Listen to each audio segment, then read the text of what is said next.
Okay, good morning, it's Annie Devine here. I'm just going to make a start. I've been moving about quite a bit, and then I started checking emails, and that was the last resort. I started out kind of saying, what would this look like if it was easy? As my friends, the Remarkable Women group, say, what would it look like if it was easy? And I think I've got some lessons still to learn there. When you consider I've been in here about half an hour and I was planning on doing something swift. Anyway, here we are now.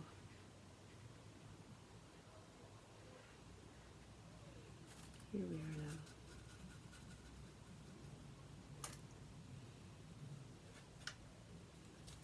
Do it wetting the paint a little bit on the palette so that I can more easily get to it.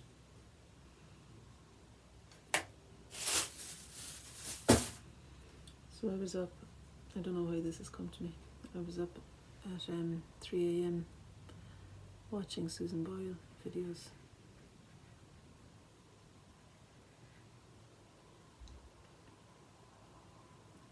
So that's a first for me.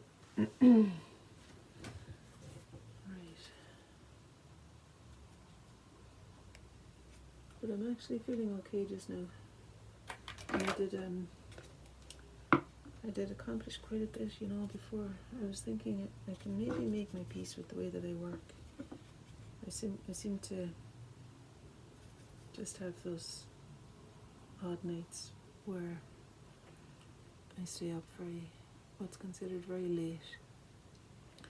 Then I remember another Remarkable Women quote.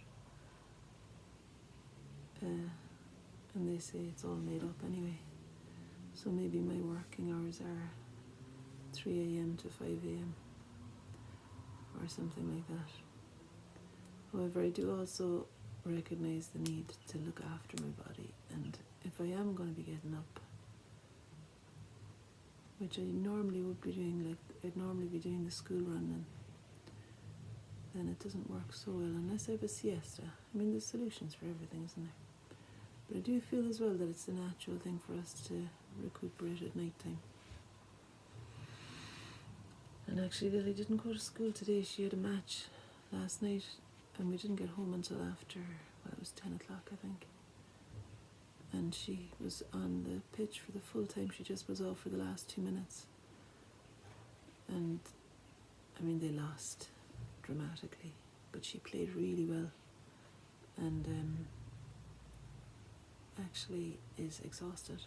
So this morning when I went in, there was no getting her out of bed. In fact, I say that as though I've tried really hard. I just know when she says, "Mum, I'm too tired," that it's counterproductive to keep on at her, because she has actually been a lot better this year at going to school than last year, or on and off.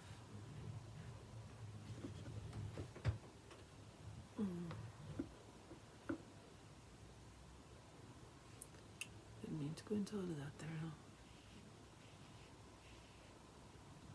But just to say, I'm actually feeling,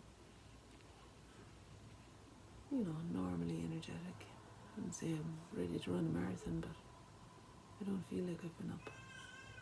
In fact, I'd forgotten until I said it to you there. I'm going to focus now because my idea was to just do a really steady drawing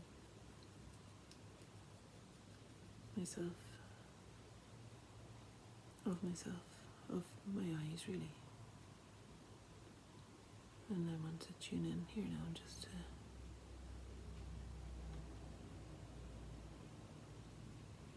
because I find sometimes it can be a nourishing thing to do.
I'm not saying anything. If you think this is a very quiet video, and that it might be the sound, it's actually not. It's just me not saying anything.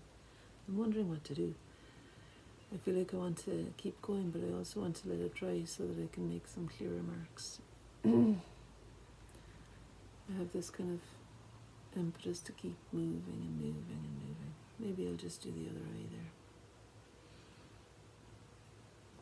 It becomes more of a trial if it's the other eye, and it's if it's to work with that one, so I'm gonna just turn it upside down. Maybe even do the same eye again. I couldn't find anything other than the fragile tape to stick it down with. Normally I would find it a big distraction, but today it felt appropriate.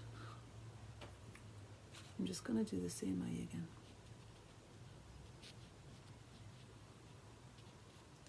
I might not talk again, actually. So the runs in the other eye are upside down now. It'll be interesting to see what happens. I'm feeling slightly impatient with myself because I feel like the reason I was doing this in the first place was when I was out walking with Maisie. I had the idea that I would do a therapeutic drawing for myself. And then I thought, why don't I record that? Because that sometimes makes it feel even better because I feel I'm talking and it's more movement again. And but then I became impatient because it took me so long to set up. It started becoming more of a job, like a work thing, which I already feel at the moment. There seems to be a lot of things going on in work, and I just wanted something that wasn't that. So I suppose that's where the impatience is, that I've let myself down a little bit by making it into a task. However, this just feels, even the telling of that now has eased it up a bit. And the fact that I'm doing a second one, there's no feeling of preciousness around it, and it doesn't have to work visually. I would like it to work in terms of helping me ground, I suppose, into my own self today. It's the beginning of the day still, really. And I went out for a walk with Maisie there, and the feeling of swept up seemed to be what happened to me. I started getting swept up in my thoughts, and I stopped then underneath a tree, and there's big old trees out there now, and the grass underneath was relatively soft and flat, so I spontaneously broke into a bit of yoga. There was nobody about, so I just did a salute to the sun kind of thing. And as I looked up at the bursting open leaves on this old tree, there were flurries of leaves bursting from every branch. And so, where I had been swept away in thought, I became swept away, at least started to become present, seeing the blue sky in the gaps between those spring green little fancies, almost like roses. The shape of the leaves together at the end of the branches felt almost like roses. Anyway, I was aware though that that the swept away thing had happened, and I didn't want it to happen again, and that whole, and I thought, now how can I move into the day while still accomplishing what needs to be accomplished? How can I move into the day with some kind of a gift for myself, I suppose, really, to start out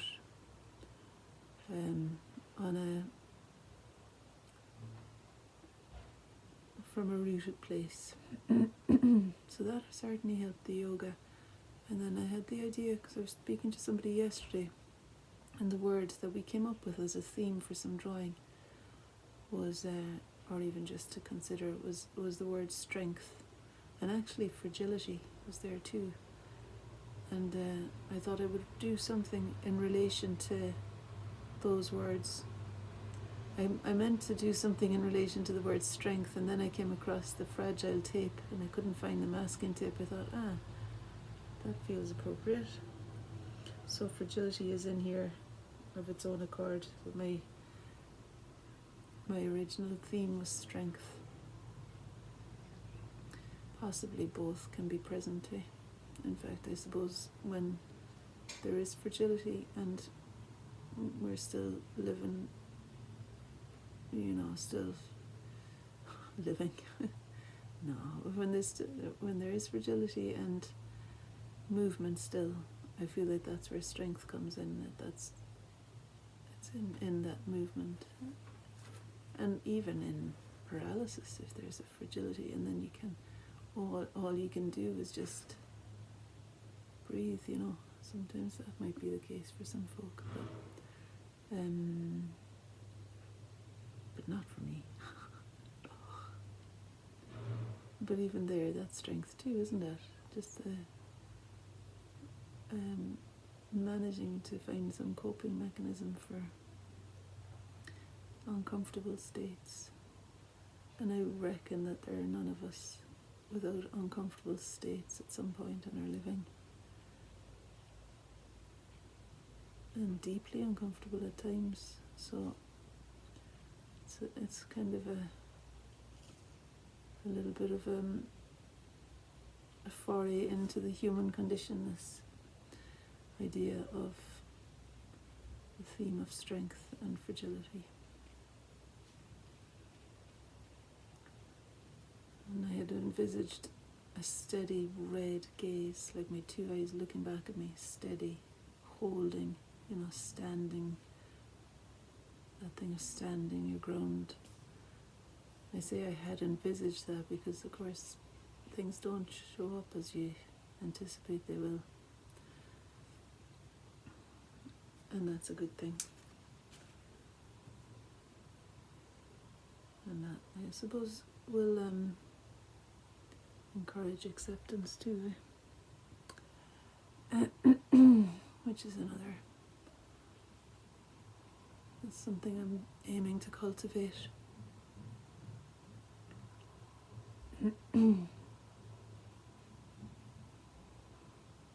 I had the most wonderful weekend at home there. I was down in Cork, and it was my birthday on Thursday, and I went over to see my family, my mum and dad and my brothers and sisters, all of them except for my sister Eileen, who's in Dublin. So we did have, and I'll see Eileen in June, but it was a really lovely thing. I went on my own, and I did the Facebook sale alright before leaving, so I was communicating online a bit and things, but still there was a lot of space, and there's a lovely bedroom in my mum and dad's that overlooks the sea, and some palm trees in my mum's garden first, and then out to the sea.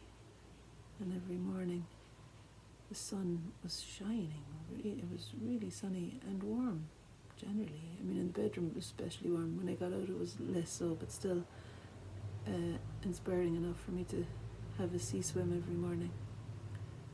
And of course that's one of those things, isn't it, that feels strengthening, and something heartening in that merging with the water and the sunlight and the sky and all of that stuff. So it was helpful for me to go there for that break. It felt like a reset. And the girls were good here, they were fine. They kept Maisie going, and she went to the dog walker a couple of days, and they they managed. Each of them had a party to go to, but they seemed to survive quite happily without me for the weekend. So it was a lovely birthday present. That's what we decided for my birthday, that I said what I'd love is to go home. And so that's what I did. That's great.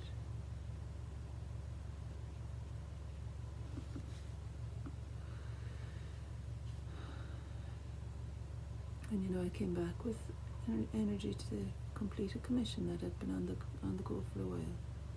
And I have another couple that I'm getting photographs for today now. I'm going to enhance the photos a bit so I can see them more clearly.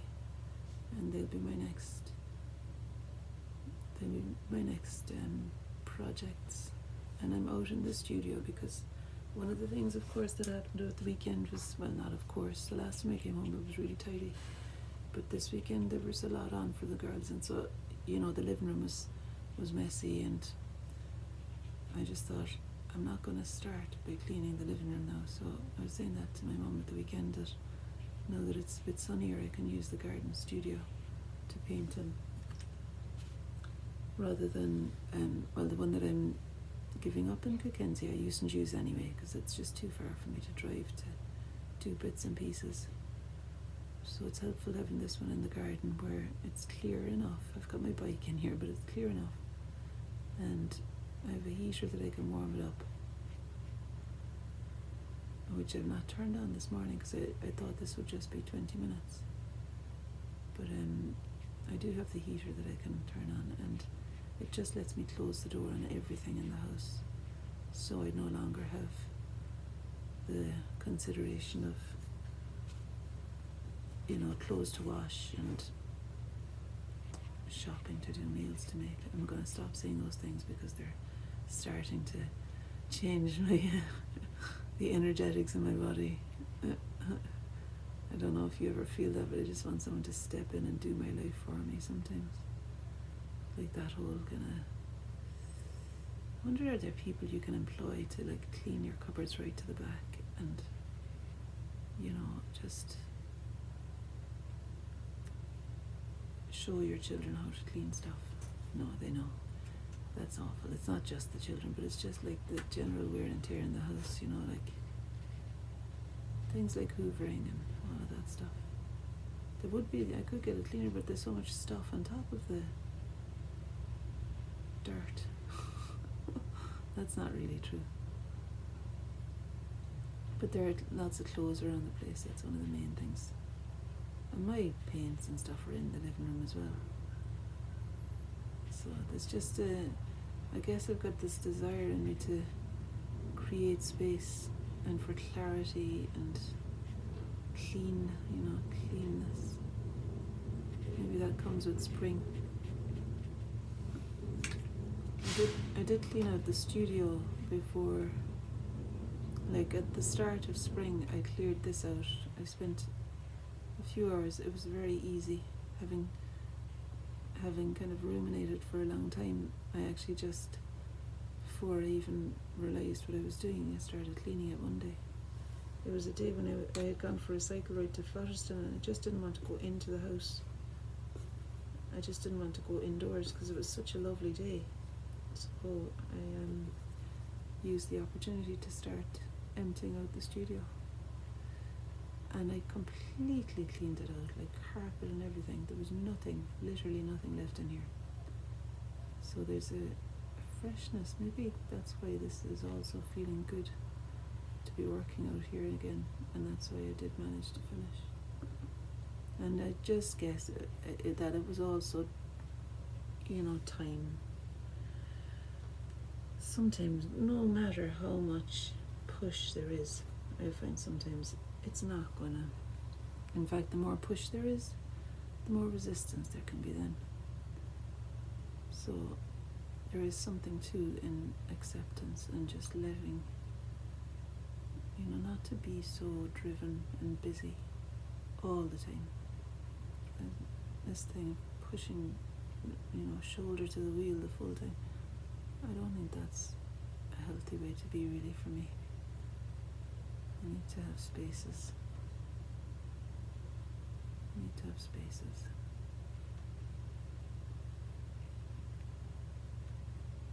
And actually, I think it's in the book by Chris Westfall called Easier. I think it's in that book where he says, maybe it's him or James Clear, who does that lovely newsletter, and James Clear, who wrote Atomic Habits.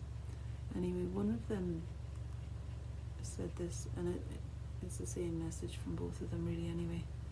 What was it now? Yeah, do you know what? In the end, I think it was Matt Haig, actually. In his comfort book, that's where it was that I read this. He said, really, I think our main purpose in life is to rest, to relax, stop, and to just listen. I mean, I'm paraphrasing. Listen to birdsong, feel the air on your face, touch the grass, breathe slowly and spaciously, and take time to just lie down on the earth with nothing to do. Something really lovely about nothing to do. No pulse whatsoever. And we can have that, like I feel I can have that, but the thing about me is that it feels like there's strings pulling me to all these different things. So I was talking to Danielle from Remarkable Women about this, and we were discussing the idea of just simply trusting that I could follow whatever it was that I wanted to do creatively, and take a year just to do that, to do only what it is that I want to do, and create a lot of space, like to just stop and see. Because I think in doing what you want to do, it feels to me that it's very important to first have space to discern what that is really. And maybe the very thing that I want is the space, actually, rather than space to, I think what I might discover is that when I give myself space, it's exactly that was needed. And I imagine, and it isn't only an imagining, because there have been times in my life where this has been the case, that when that space is granted to yourself, everything else falls into place. At least, not in a kind of complacent, oh, it's all hunky-dory and all that flowery, but there's something kind of, something happens where like everything, like the snowdrops in a snow globe, like Nick would say. Nick is from Remarkable Women too. That the snowdrops settle, and it feels as though things would find their own place, if the force was removed. That actually, in that spaciousness, that I imagine, I might experiment, that everything would end up being okay, finding its way there. I certainly feel like it's good to keep an eye when this sense of overwhelm begins. If there's a feeling of overwhelm coming in, seems to me like that's a very good indicator that space is necessary. And of course, it's easy for me to say, well, actually, not really. Easy for me to say, but maybe to do it isn't so easy. And we all have our own things, but, I hear myself saying, I need to keep the show on the road. I'm not sure. I think I need to check out my show and see am I happy with it before deciding to do another run. Because there might be a different show.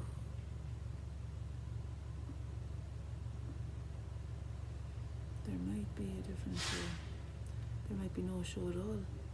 It might be just live. Which, like Matt Haig said, is really what we're kind of here to do. Just live, actually enjoy in the living of life.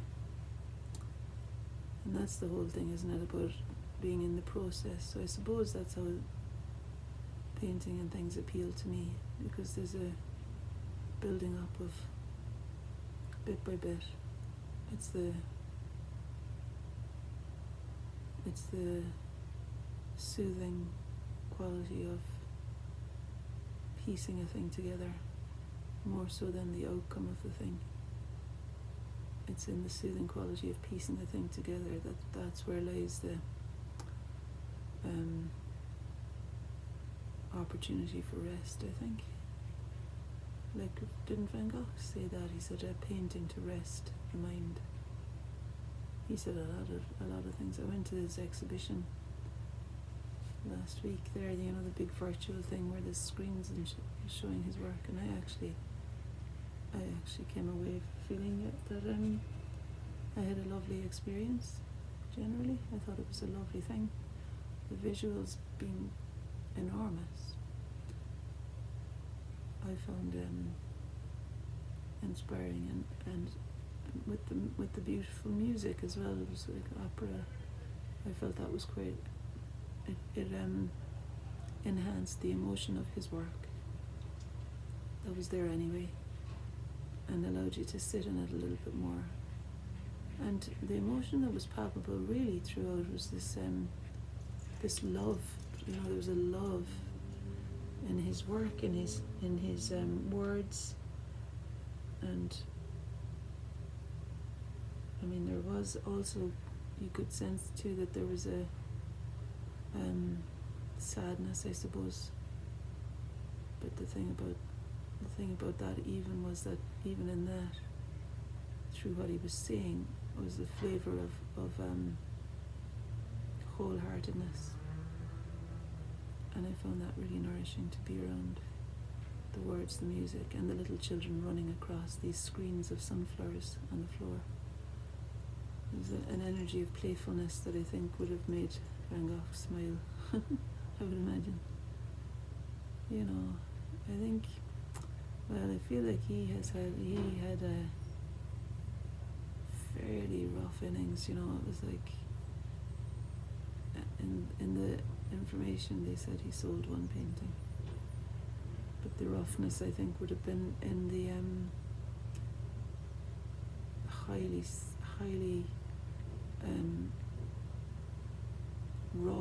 the rawness that he had in meeting things. So it allowed him to really cultivate or draw forward from his paintings the iridescence and beauty that's inherent in the natural world. Like, it allowed him to show us through his eyes what that is, like the brightness of the purples and yellows of the cornfields and starry nights with swirling yellows around these stars glowing like globes. It really, I think it allowed that raw attention to deep sensitive heart in him. That was the thing, I think, that meant that he had the capacity to create work that has endured and has soothed and brought joy to so many. And he sacrificed, I think, a level of contentment in his life, maybe something like that. I feel like, you know, the tragedy too would have been very deeply felt, and there was tragedy in his life.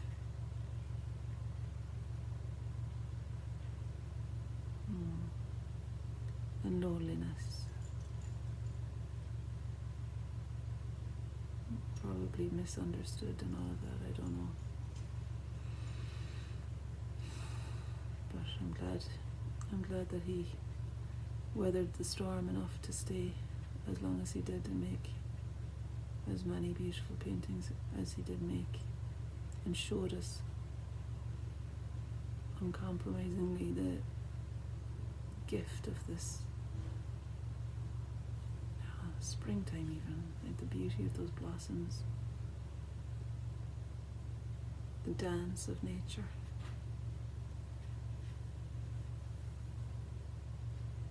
Yeah. So I would recommend going to see it. That's the virtual. It's on until July, I think, in the Festival Square in Edinburgh. And my daughter saw it in Amsterdam when she was there, so it's been around, and I think it will continue to travel.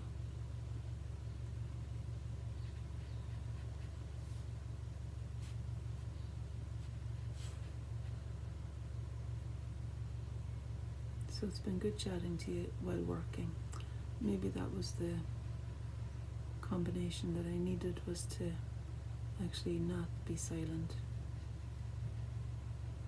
Well, there is peace in silence too, though, but sometimes I need a bit of a bridge to get to that, and you provided me with that bridge there today, because I was still a little bit swept away in my thoughts when I started here, and now I feel a little bit cleaner. The word clean keeps coming up. I don't know what that's about. Cleaner. There we have it. And we've got a very long video now. And I suppose what I'll do now is I'll get myself ready for the day. Maybe nearly afternoon, but I'll go in and I'll, have a wash and get on some clothes and get myself ready. Some, clean clothes. There's that word again. I'm still wearing this jumper that I had on in bed last night. This orange jumper keeps me warm, I think, just by looking at it. And I just couldn't bear to take it off last night, so I wore that to bed. But yeah, I've got I'll go and change and get myself ready for the day.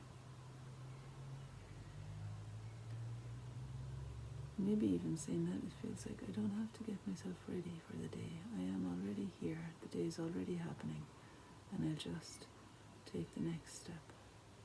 As I think it was Elsa said in Frozen, just take the next right step. And I think focus on the light. When she got stuck in the cave. Turn in the direction of the light and take the next right step. So that's what I'm going to do. Meanwhile, Maisie is digging a hole in the garden. Maisie, no. There's about 4 of them just outside the studio door. Sometimes I catch her, but sometimes I just lose the will with it, and then I just fill it in with grass and stuff.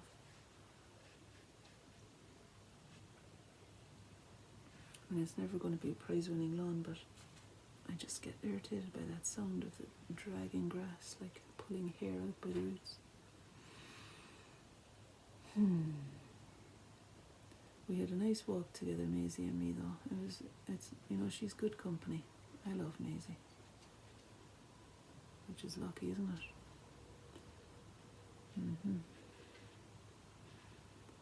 it? Okay, I think I'm going to stop there. It's not so much, I looked at it there and I looked at that eye and I thought to myself, there's something in my belly happened when I realised that it doesn't look like, it's not proclaiming strength to me, that eye. And there was a bit of resistance to that. It's not proclaiming huge strength anyway, but maybe it's got resilience and just a staying the course kind of quality to it, and that might be enough for today. The thing is, I had this really dark blue and it's run out and I don't have the tube of it with me. I think it's maybe indigo or Prussian, and I think if I had more of that, I'm just trying to gather it up here, what's left on the palette. I feel like if I had that would bring the strength that I'm looking for into the mix here. Maisie, you just dug a hole and now you're starting to tear apart the kitchen paper. Are you looking for trouble? Oh God, and the mirror is only barely attached. Right, Maisie, out. Out. Go on, out. Right, this way then. Out. Come on. Good girl. I was worried that the mirror might collapse there and break.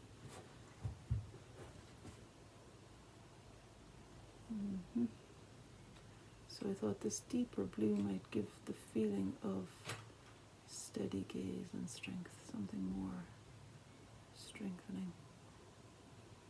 I was aiming for the steady gaze, but if it's not there, I suppose it's not going to be pulled out. I know, it is there. It's just not quite on the surface, which is okay, because maybe I need that inside deeper. So, every day is different, isn't it, guys? Every day is different, and actually, every 5 minutes. Do you know what I did this morning too? As I was walking around that field, I thought, right, I'm not going home now with this, these thoughts running through my head of all the things, you know, that whole thing, all the things. And so I thought I'd do one more round, and on this round of the field, I'm going to name everything I'm thankful for. And I began with this orange jumper that feels so good on my skin and is so warm and lovely. And the feeling of the earth, I'd taken my shoes off, so the feeling of the grass under my feet and the warmth, the springtime now, the spring earth is actually warming up. It's warming up, and it's welcome, and there's almost like that pulse is happening under my feet. I can feel that, even talking about it, I can feel a bit of that pulse of Mother Earth coming up, you know, that feeling of alive, fecund earth underneath us and almost through us, really.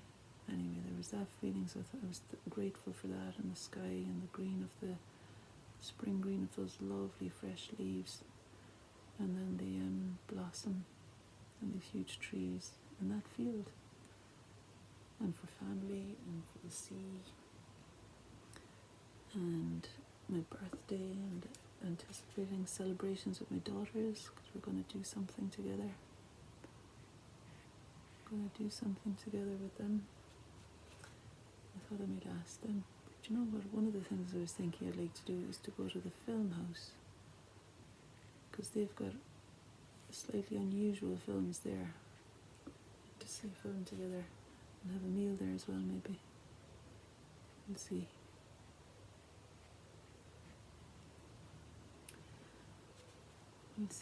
But yeah, all of that. So it pulled me from feeling a bit what's the word now? Oh, I'm sure there's an Irish word for it, you know, it's kind of a moan, you know, some sort of lamentation word like that. Like, it stopped me from feeling that and opened me to the joy. I was laughing within minutes, like within seconds actually. I started laughing out loud at all the beautiful stuff around. There you go. Maisie and me, we have quite eventful walks, don't we? And as far as I know, nobody saw me laughing out loud to myself in the field with Maisie. But sure, what of it if they did, for goodness sake. I think we need to be okay to just be a little bit strange sometimes. Which in actual fact, I think our emotions, you know, it's no harm. Somebody was saying, again, I think it was Matt Haig, that it depends on where you live, really. There's different levels of sanity, depending on where you are, different rules for what's considered sane and insane. Other places you might be considered insane for not talking to yourself. Who knows? Anyway, I'm gonna make my own rules. That feels good.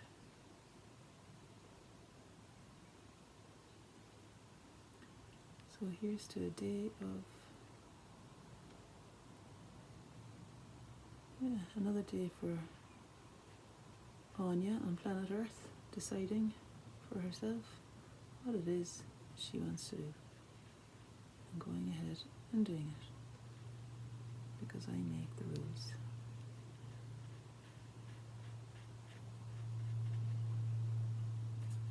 The ones that I'll follow anyway. I might make rules around the house like dishwasher and all that, but not so attached to those being followed, because I can't base my happiness on that happening.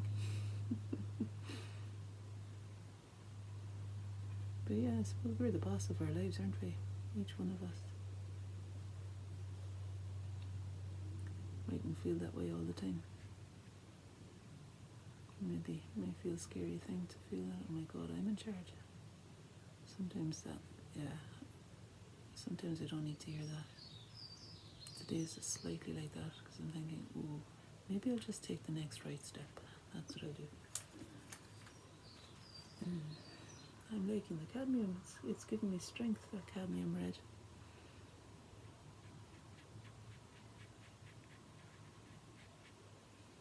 It's funny because that's the exact colour of the fragile words above it. Look. Interesting. And I think my water has got dirty enough now that it's indicating it's time maybe to stop.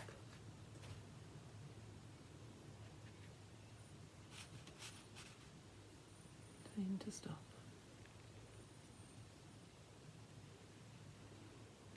Yeah.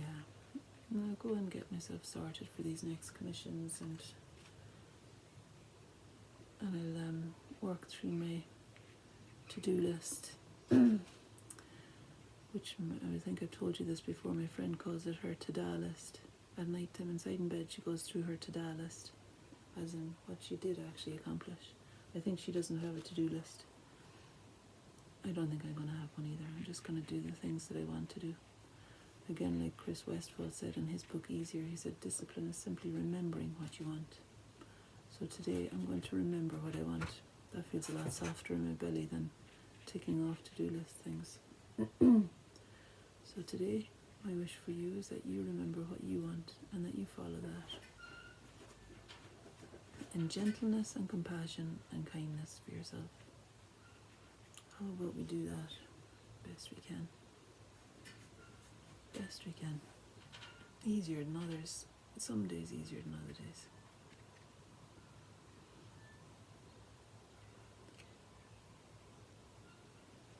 Yeah, but yeah, even just setting that intention for kindness. Because we're with ourselves first, aren't we?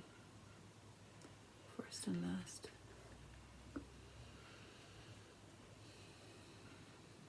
It's a wonderful world. My goodness.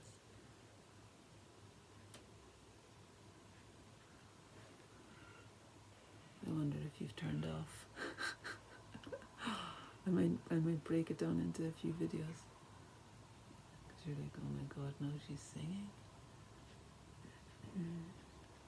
Lily's got a beautiful voice, and she said to me yesterday she's going to sing a song with Hope, her older sister, for the family reunion in June. So for that reason alone, I'm delighted that they're all coming, because those two sing beautifully,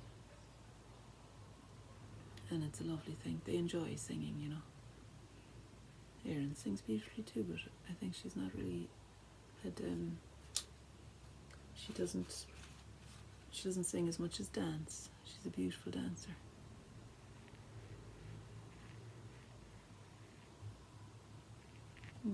I think she does have a good voice. She doesn't think so herself, but anyway, I don't think we'll be creating a family band anytime soon. But Lily and Hope, they're certainly really keen on music and perform really well. Feels to me like I remember Hope's music teacher, her piano teacher, Rose, saying to her, oh, I loved Rose, she was great. I remember her saying to Hope, or saying about Hope, that she performs out the way. Like Rose herself said, she used to enjoy playing for her own self, that she used to kind of have more of an inward thing, whereas Hope projects the joy of her music out. When she plays the piano, everyone hears it, it lands somehow. I knew what she meant. I'm not saying it very clearly now, but I got the feeling, like, because it fills you up when listening to Hope playing. It feels like there's a substance to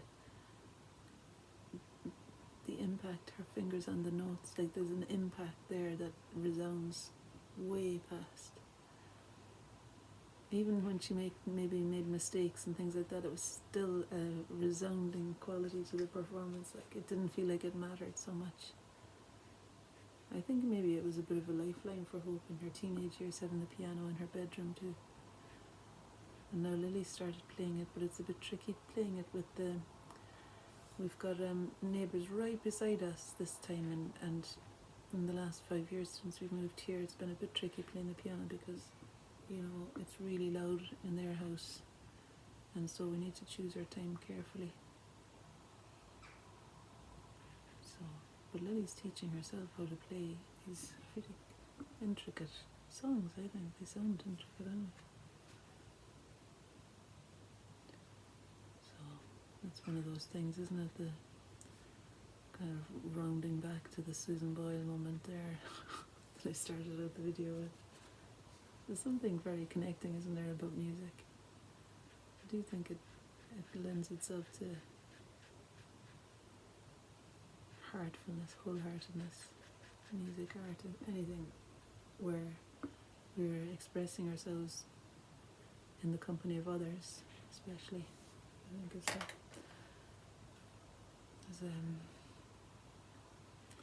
nourishing, good medicine. So there we have it. I reckon that if I carry on now, I'll need to start painting noses and mouths and ears, and I can't have that. Okay, thanks very much for being with me. I have no idea how long this is. I'll switch you off. Let me bring you down so that you can see it from my angle. There you go.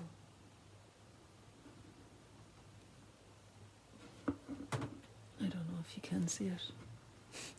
You can see me over there. Oh yeah.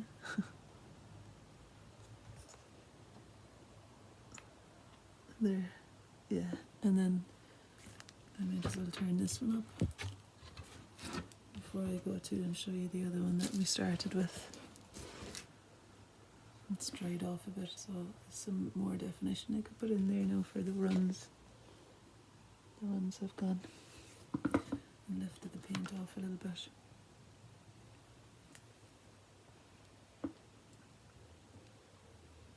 Okay. Hi and bye. Have a lovely day. Okay, see you soon. Bye.